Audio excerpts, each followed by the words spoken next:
Hi everybody. Today I want to introduce you to my dogs. This is Sammy and this is Lily. And they've been feeling pretty lucky that they get to have us home a lot during this time. So I'm going to read a book to you about a girl and her dog. And it's called My Dog Never Says Please. Written by Suzanne Williams, and the pictures are by Ted Arnold. I think Lily wants to jump off my lap. Say, see you later, Lily. Okay. My dog never says please. We just sat down to supper. I was hungry enough to eat Snow White's poison apple. Pass the potatoes, I called out. Mom raised an eyebrow. Mind your manners, Ginny, she scolded. That's no way to ask. Then my brother Jack piped up. I always remember to use the magic word. Like he had an angel's halo on his head. Drat that, Jack. Sometimes I just wish I were a dog. My dog never says please, and no one thinks a thing about it. Easy life my dog old Red has got. Lying in the sun all day, barking at the crows and the cats, enjoying an occasional scratch.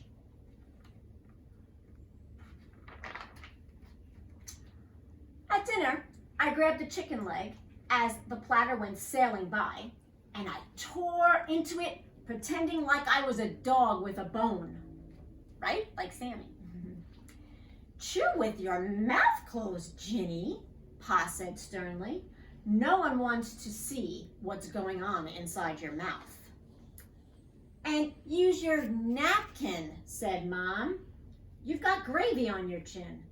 Ginny's disgusting, said my brother Jack, making a show of cutting his chicken into tiny little pieces. I spit out a piece of grizzle and I swiped my mouth. Well, I wish they would all just leave me alone. Red eats with his mouth open and he never uses a napkin. They don't pick on my dog Red. Why couldn't I just be a dog? There was some of Ma's sweet-tasting, mouth-watering cherry pie for dessert. Mine was gone in less than the time it takes for Jack to tweak his ear. I said, running my tongue all over my plate to get the last sticky drops of cherry pie. You sure make the best pie in the whole world, Mom. Ginny May, you are helpless. It's not good manners to lick your plate. But I'm growing, I said, wondering why she hadn't noticed that. Seems like she only looks at me when she wants to tell me to have good manners. Anyway, what's wrong with licking your plate? It's a sign of respect. It shows how you like something. My dog licks his plates, and everyone just pats on his back and says, "Good boy, Red." Well, I excused myself, and I hightailed it out of there, fixing to grab my jump rope and go outside and play. But Ma had other ideas. She poked her head inside my room, and she said, well, seeing how you're done with supper, Ginny, you get started on this room of yours. It looks like a tornado went through it. Oh, Mom, I like it this way. Everything's right where I see it, and I know where everything is hiding in my drawers. Ma just gave me one of those looks. The kind that would burn a hole through an iron gate. While I was picking things up, old Red helped himself to my bed. He scrunched up in the covers, he settled down for a snooze. I said, why don't you go out in your yard and clean your doghouse? But he just stretched and rolled over and scratched his belly. Wow, what a life my dog's got. I finished my room and I grabbed my jump rope and I headed for the back door, figuring to sneak out quietly before Mom could see and think of something else to do. But Jack came out next to me hollering, "Ma, Ginny's going outside in her bare feet." "Ginny May," Ma called, "put something on your feet. Pa's been hammering out back and there's likely to be some nails out there." "Oh, Mom, shoes crowd my toes. Truth is, I don't even know where my shoes are anymore because you made me clean up my room." "Don't argue with your mom," Pa said. "Go get your shoes on." I let go of the screen door. Old Red, he must have heard it squeal because all of a sudden he streaked by me. He almost knocked me over as he pushed it open and he went outside. I sure didn't notice any shoes on Red's feet. Talk about unfair. Seems like I've got to get me a dog's life. And the more I thought about it, the madder I got, till I finally just boiled over. "You know what? You treat old Red the dog better than me."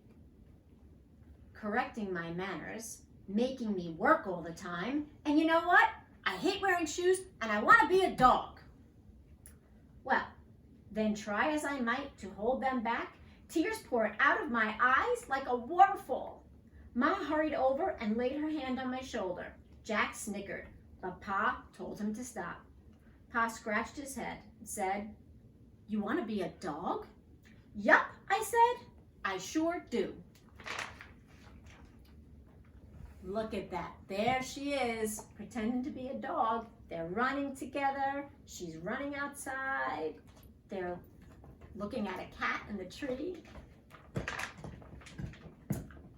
And that's how I, Ginny May, ended up sleeping in the doghouse and begging for scraps. Old Red's real good about sharing, though. I think he's even giving me some fleas. Uh-oh. She's hanging out with the dog, living a dog's life. But I do miss my mom's cooking. Right now I hear pork chops sizzling through the open window. Mom must be getting supper ready. Sure does smell good. Maybe she'll save me a bone with a little meat on it. There's lots of black clouds coming our way. Uh-oh, looks like it might rain.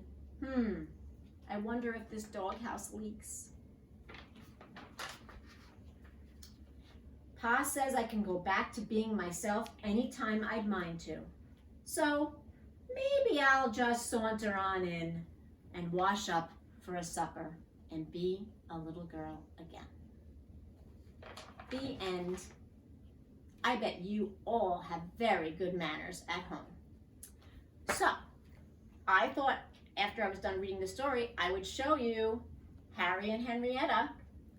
Their hair got so long, I had to give them haircuts. I gave Harry a nice mohawk, and I gave Henrietta a little bow. I hope you were able to do this project and give your little guys a haircut. Well, it was nice reading to you again, and I'm glad you got to meet my dogs, and I hope you have a great day. Get outside and do some exercise. The weather's getting nicer. Bye.